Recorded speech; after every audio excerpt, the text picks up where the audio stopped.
अच्छा, जब इकोनॉमी पे नज़र डालें तो हमें लगता है कि रिसेशन ऑलमोस्ट या तो है या हम रिसेशन में जाने वाले हैं, क्योंकि जो भी डाटा आप उठा के देखें, अनएम्प्लॉयमेंट ऊपर चला जा रहा है, जॉब नंबर्स बहुत ही वीक आ रहे हैं, आईएसएम सर्वे बता रहा है वीकनेस है, फिर इसके अलावा जो पॉपुलेशन ग्रोथ वो डिक्लाइन हो रही है, जो अर्निंग्स हैं कंपनीज़ की वो बता रही हैं कि भाई आगे जो है ना उनको टफ टाइम नज़र आ रहा है, तो वो ग्रोथ प्रोजेक्ट नहीं कर पा रहे हैं। तो यूएस की इकॉनमी ठीक है, दुनिया से काफ़ी बेहतर है, कनाडा से, यूके से, ऑस्ट्रेलिया से बेहतर है, लेकिन यूएस की इकॉनमी भी कोई इतनी ज़्यादा बूम नहीं कर रही है जिसकी वजह से हम कहें कि नहीं भाई इकॉनमी में इतनी ताकत है तभी तो स्टॉक मार्केट ऊपर जा रही है। तो क्या ऐसा वजह है कि इकोनॉमिक न्यूज़ नेगेटिव होने के बावजूद कंसिस्टेंटली जो स्टॉक मार्केट है वो ऊपर की ऊपर जा रही है, ऑल टाइम हाई है इस वक्त। क्रिप्टो मार्केट में भी ठीक ठाक मोमेंटम हमने देखो नज़र आया है। इथेरियम कितना ऊपर चले गया था, बिटकॉइन अभी भी जो है वो 115 के आसपास मूव कर रहा है। लेकिन जो इकोनॉमिक न्यूज़ है वो तो बहुत ख़राब है। तो क्यों आखिर ये जो एसेट मार्केट्स हैं ये ऑल टाइम हाई की तरफ जा रही हैं, और ये कब तक जाएंगी? कभी ना कभी तो इसको ब्रेक लगाना पड़ेगा ना। तो आज ज़रा हम इस पर बात करते हैं कि क्या वजह है। बेसिकली एक चीज़ होती है जिसको हम कहते हैं लिक्विडिटी साइकिल।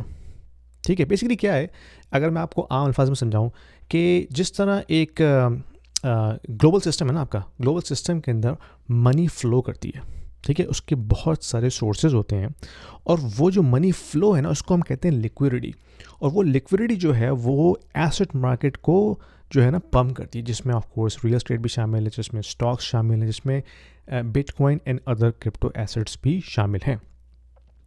तो इसको हम कहते हैं लिक्विडिटी। अब इसकी एग्जांपल आप ऐसे लीजिए कि फाइनेंशियल वर्ल्ड जो है ना आपकी, इसको आप समझिए एक बड़ा सा जाइंट सा स्विमिंग पूल है जिसके अंदर सेंट्रल बैंक्स और जो गवर्नमेंट्स हैं बड़ी बड़ी वो पानी भरे जा रही हैं, और उसके अंदर जो लोग तैर रहे हैं, ठीक है, वो फ्रीली स्प्लैश कर रहे हैं, स्विमिंग कर रहे हैं, जंपिंग कर रहे हैं, सब लोग जो है मज़ा कर रहे हैं उसके अंदर, क्योंकि पानी बहुत ज़्यादा है पूल के अंदर।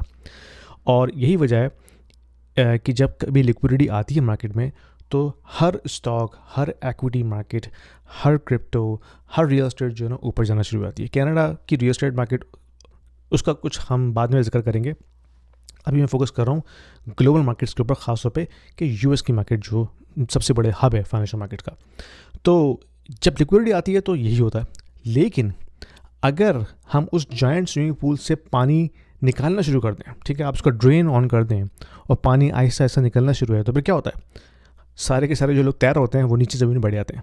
ठीक है, फिर मज़ा नहीं रहता, पेन होता है, और कोई भी चीज़ फिर ऊपर नहीं जाती।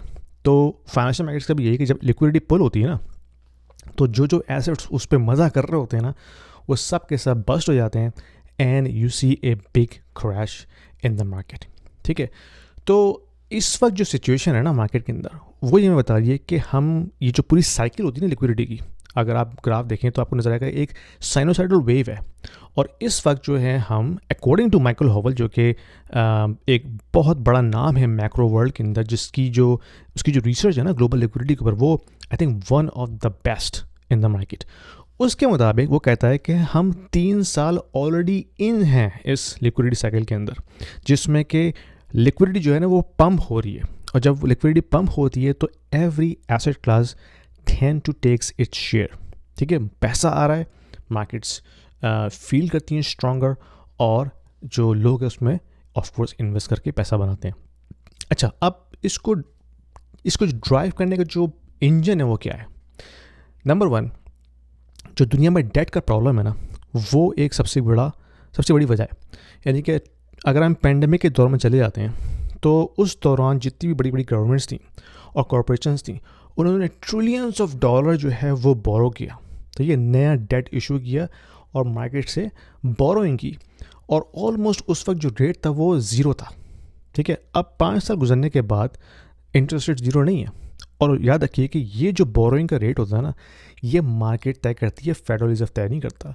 मार्केट से मुराद जो बॉन्ड मार्केट है। इस वक्त बॉन्ड मार्केट, अगर आप 10 ईयर का चार्ट उठा के देखें, जो 10 ईयर ट्रेजरी यील्ड है, उसका जो इंटरेस्ट रेट है वो ऑलमोस्ट 4% है। तो अगर आपने 1% पे बोरोइंग की है और अभी वो 4% पे आपको रीफाइनेंस करना पड़ रहा है, तो आपकी तो चीखें निकलेंगी ना भाई। हमने तो ये चीज़ भुगत ली है कनाडा में रहते हुए कि हमारी जो लास्ट 5 ईयर्स में मॉर्गेजेस का हाल हुआ है कि कुछ लोगों ने मॉर्गेजेस रीफाइनेंस की थी 1.5 पे, 1.3 पे, अब वो हो रही है रीफाइनेंस 5 पे, 4.5 पे, तो ऑफकोर्स लोगों की चीखें तो निकल रही हैं। लेकिन वो था रेजिडेंशियल लोगों के ऊपर प्रेशर, अब प्रेशर है गवर्नमेंट्स और बिग कॉरपोरेशन के ऊपर, ठीक है। तो एक तो ये वजह है, तो ये जो डेट जो फाइनेंस होना है ना, उसकी वजह से नया पैसा मार्केट में जाता है, सही है। तो एक तो नंबर 1 वजह ये हो गई। दूसरी वजह ये है कि यूएस गवर्नमेंट, ठीक है, वो शॉर्ट टर्म ट्रेजरी बिल्स को दबा के इशू कर रहे हैं। अब ये थोड़ा सा टेक्निकल मामला, मैं आपको एक ईजी अल्फाज में समझाता हूँ। गवर्नमेंट जो है वो बोरोइंग करती है पब्लिक से, तो उनकी जो डेट इशूइंग है ना, यानी कि जो वो नया डेट इशू करते हैं, उसकी मुख्तलिफ टर्म्स होती हैं। तो यूएस गवर्नमेंट रिसेंटली क्या कर रही है, इवन बाइडन के दौर में भी, ना सिर्फ ट्रम्प के दौर में, दोनों टर्म्स के अंदर गवर्नमेंट जो है ना शॉर्ट टर्म टी बिल्स दे रही है, 4 मंथ्स, 3 मंथ्स, 6 मंथ्स, जिसकी मेजोरिटी बहुत जल्दी जल्दी ओवर होती है। और वो जो डेट है ना वो बाय कर रहे हैं कमर्शियल बैंक्स, ठीक है। और जब कमर्शियल बैंक्स ये डेट बाय करते हैं तो they inject new money in the system, ठीक है। इसका मतलब जो है ना वो कमर्शियल बैंक ऊपर से आके मज़ीद पानी भर रहे हैं स्विमिंग पूल के अंदर, सही है। तो एक तो न्यू मनी इंजेक्ट हो रही है बैंक्स की तरफ से। इसके अलावा अगर हम ग्लोबल सिचुएशन देखते हैं, ऑफकोर्स चाइना में एक अपना डेट प्रॉब्लम है, यूरोप में एक अपना डेट प्रॉब्लम है, और इन तमाम कंट्रीज़ में जो डेट का इशू है ना, उसका एक ही सोल्यूशन के पास, नया पैसा मज़ीद छापो, सही है। उस डेट को फाइनेंस करो, रीफाइनेंस करो और मज़ीद न्यू मनी पम्प करो मार्केट में। और जब ग्लोबल लिक्विडिटी बढ़ती है ना, then it doesn't stay in their borders, it goes out in the main stream financial world, जिसमें यूएस का बहुत बड़ा कंट्रीब्यूशन है ना भाई अट्रैक्ट करने का कैपिटल, क्योंकि यूएस जो है वो भले ही जितना भी ख़राब हो, लेकिन दुनिया का कैपिटल वहीं जाता है पैसा बनाने के लिए। तो ऑफकोर्स कमोडिटीज़, ऑयल, एक्विटीज़ हैं, प्रेशियस मेटल्स, गोल्ड, ये तमाम जो एसेट क्लासेस हैं ये इससे मज़ीद स्ट्रांग हो रहे हैं। और फिर बात करते हैं हम यूएस डॉलर की। अब गवर्नमेंट, जब ये जो ट्रम्प की गवर्नमेंट आई, उन्होंने कहा कि भाई हमने यूएस डॉलर को जो है वीक रखना है, क्योंकि यूएस डॉलर अगर वीक होगा तो हमारी एक्सपोर्ट्स को जो है हेल्प होगी, क्योंकि ट्रम्प चाहता था कि उनकी एक्सपोर्ट्स बढ़ें, लेकिन स्ट्रॉन्गर डॉलर की वजह से वो पॉसिबल नहीं था।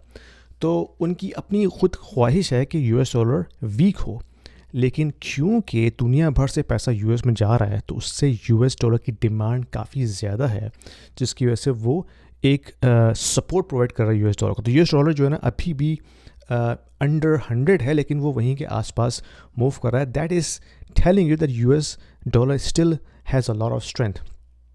ऑफ कोर्स उसकी वजह से फिर इक्विटी मार्केट्स को फ़ायदा होता है, ठीक है। दुनिया भर से कैपिटल फ्लो किया जा रहा है क्रिप्टो में, बॉन्ड्स के अंदर, इसके अलावा आपकी जो कमोडिटी प्राइसिंग होती है, और ऑफ कोर्स स्टॉक मार्केट तो है ही है, ठीक है।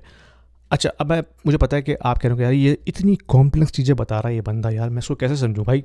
इसी वजह से मैंने एक कोर्स तैयार किया है जो कि 1 घंटे का कोर्स है। इसमें मैंने ये तमाम चीज़ें बहुत सिंपल अल्फाज में एक्सप्लेन की हैं। अगर आप चाहते हैं कि आप इस नॉलेज को हासिल करें तो please check it out, link आपको मिल जाएगा डिस्क्रिप्शन में। और इसके अलावा अगर आपने मुझसे पर्सनल 1-to-1 कम्युनिकेशन करनी है, कोई भी डिस्कशन करना है, of course I am not a financial advisor, मैं आपको फाइनेंशियल एडवाइस नहीं करूँगा, लेकिन मैं आपके साथ ब्रेनस्टॉर्मिंग कर सकता हूँ। जो नॉलेज मेरी है वो आपको मैं शेयर कर सकता हूँ। अगर आप 1-to-1 चाहते हैं तो आपको लिंक मिल जाएगा मेरी डिस्क्रिप्शन में, check it out and let me know how we can talk. अच्छा, अब गुड न्यूज़ क्या है? गुड न्यूज़ ये है कि भाई ये जो लिक्विडिटी साइकिल चल रही है ना, इसमें अभी भी जान है। माइकल होवल के मुताबिक ये कंटिन्यू रहेगी अर्ली 2026 तक, ठीक है। कोई एग्जैक्ट टाइम फ्रेम नहीं है, बट रफली the way the cycle looks, I think it has still some room to grow, ठीक है। जिसकी वजह से स्टॉक्स, ETF, बिटकॉइन, ये तमाम एसेट क्लासेस जो हैं वो मज़ीद ऊपर मोस्ट लाइकली जाएंगे। लेकिन बैड न्यूज़ क्या है? बैड न्यूज़ भी है इसमें, और वो ये है कि ये जो एक्स्ट्रा मनी पम्प हो रही है ना मार्केट में, भाई ये इसकी एक कॉस्ट है, वो हम और आप पे कर रहे हैं in the form of inflation, ठीक है। जब गवर्नमेंट और सेंट्रल बैंक्स लिक्विडिटी पम्प करते हैं ना, तो बेसिकली वो आपसे परचेजिंग पावर छीन के उसको पम्प कर रहे होते हैं मार्केट के अंदर, ठीक है। That's called inflation, that's called currency debasement in simple words. तो सेंट्रल बैंक्स को पता है, ये दुनिया भर के जो सेंट्रल बैंक्स हैं उनको पता है कि ये सीन हो रहा है। उसी वजह से अब वो अपनी बैलेंस शीट के ऊपर गोल्ड को रख रहे हैं। 1996 के बाद से पहली दफ़ा ऐसा हुआ है कि सेंट्रल बैंक्स की जो होल्डिंग है ना फॉरेन रिजर्व्स की, वो पहले तो होती थी यूएस ट्रेजरीज की फॉर्म में, अब गोल्ड ने उसको सरपास कर दिया है। That itself is telling you कि सेंट्रल बैंक्स का अब जो ट्रस्ट है ना फियाट करेंसी के ऊपर, वो कम होता जा रहा है। They are holding physical gold on their balance sheet. और इसके अलावा बिटकॉइन ऑफ कोर्स एक और अल्टरनेटिव है, क्योंकि वो सिस्टम से बाहर है ना, उसको कोई सेंसर नहीं कर सकता, उसको कोई प्रिंट नहीं कर सकता। That means that is gold and bitcoin are the two only assets which are outside of the current financial system. तो जो सियाणे लोग हैं ना वो उसको एक्यूमुलेट कर रहे हैं भाई, ठीक है। अब इस पूरी वीडियो का निचोड़ क्या है, वो ये है कि भाई नलका खुला हुआ है लिक्विडिटी का अभी, ठीक है, और पानी फ्लो हो रहा है स्विमिंग पूल के अंदर, तो जितना तैर सकते हो तैर लो अभी, क्योंकि एट सम पॉइंट ये नलका बंद हो जाना है और ड्रेन खुल जाना है।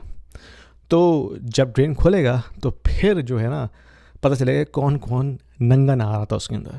तो अभी आपके पास थोड़ा बहुत टाइम है जिसमें आप ऑफ कोर्स फ़ायदा उठा सकते हैं। तो आप ब्रॉड मार्केट ETF बाई कीजिए, थोड़ा सा गोल्ड बाई कीजिए, बिटकॉइन ज़रूर बाई कीजिए, अपनी बैलेंस शीट के ऊपर रखिए, और कुछ कैश आपके पास साइड में होना चाहिए ताकि जब अपॉर्चुनिटी आए, जब कभी भी ये नलका बंद हो, तो you have some cash to get back in the market, ठीक है। तो ये बहुत ज़रूरी है। सारा का सारा इन्वेस्ट मत कीजिए, थोड़ा कीजिए और स्ट्रेटेजिकली कीजिए, और जब अपॉर्चुनिटी आए then you go back in, ठीक है। ये इस वीडियो का निचोड़ है। तो अगर आपको पसंद आई तो शेयर कीजिए, लाइक कीजिए, सब्सक्राइब ज़रूर कीजिएगा, और अपने कमेंट्स का इजहार कीजिए नीचे दिए हुए सेक्शन में, और मैं आपसे अपनी अगली वीडियो में मिलता हूँ। Thank you.